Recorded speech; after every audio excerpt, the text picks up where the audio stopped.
চাকরির ক্ষেত্রে যেটা হয়, কোম্পানি পায় না একজন হার্ডওয়ার্ক করার মতো কর্মচারী বা খুবই মনোযোগ দিয়ে কাজ করার মতো একজন কর্মী।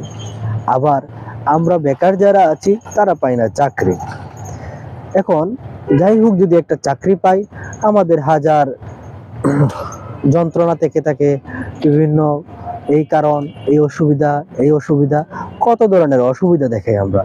একটা চাকরি পাওয়ার পর এই চাকরিটাকে গুরুত্ব দেওয়া উচিত এবং মন দিয়ে কাজ করা উচিত। মন দিয়ে কাজ না করলে কাজও ভালো লাগবে না, আবার সেখান থেকে আপনি কোম্পানিও ভালো কিছু পাবে না, আপনিও নিজের কাছে অনুভূতিটাও ভালো হবে না।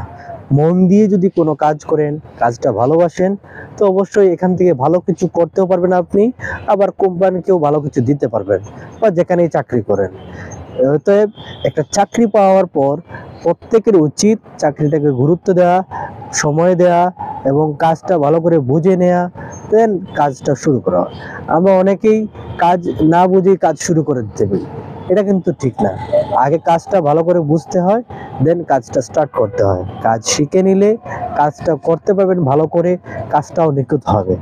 অতএব চাকরি পাওয়ার পর চাকরিটা গুরুত্ব দিয়ে করা এবং কাজটা ভালো করে মন থেকে কাজটা করা, দেন এখান থেকে ভালো কিছু করতে পারবেন। ধন্যবাদ সবাইকে।